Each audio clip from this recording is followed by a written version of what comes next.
So why doesn't God just kill the devil? Because the devil can't die. In fact, Jesus says this specifically in Luke, right here, where he says that we will be like the angels, where we will not die. So you can't kill something that can't die. Think about the genius of this. If I create my own enemy who's a part of my own system, technically I can never lose. So this guy's going to imply that God is the evil one because he's set up everything in his favor. Well, newsflash, everything's always been in his favor. He's never been able to lose. That's not the point. The point is not winning. You might be shocked to know what the point is once I get to it. It's a manufactured opponent. The devil is not a true rival because he doesn't have equal power. Very true. In fact, God doesn't hide that fact. He makes it clear in Job, as well as when Jesus sent the demons into the pigs. He simply exists to play a role. That role is to absorb all of the blame and moral responsibility for all the evil and bad things that happen in the world. Actually, that role is to give us a choice. See, God is not so concerned with everybody believing he exists. The demons believe. That doesn't save them. God wants people to choose him, and so he gives us just enough evidence to believe that he's real if we want to. But he also allows for an adversary, yes, one that's outmatched, and yes, the one that will be taken care of very quickly and easily.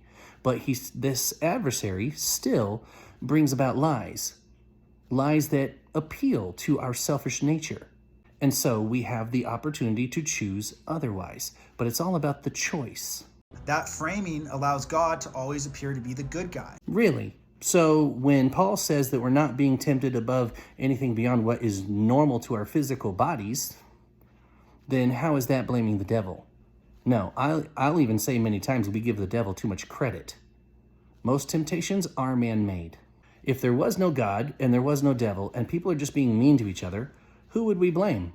We'd blame the people. But then God suddenly exists and atheists want to blame him for everything. Yes, it's true, he knows what would happen. That doesn't stop people from making their own decisions. So now imagine if God did destroy the devil. Who would be left to blame for all the bad things that happen in the world? Us. God would be, because he made the entire system. You mean the system where you are waking up alive and able to breathe every day and have the chance to actually slap him in the face while he's waiting for you to hopefully choose him? You mean that system? The one that he had to pay for with the blood of his own son through a torturous death, just so that you might say yes? I think that's the system you're referring to, right? So to answer the original question, why doesn't God destroy the devil? Because he is the devil in this story. So are you admitting that you actually believe in a God and a devil? Somehow I doubt it. But the main problem here is that you're choosing the losing side. And the only reason to do that is because temporarily you get to enjoy your sin. The consequence of that, it's not going to be too fun for you.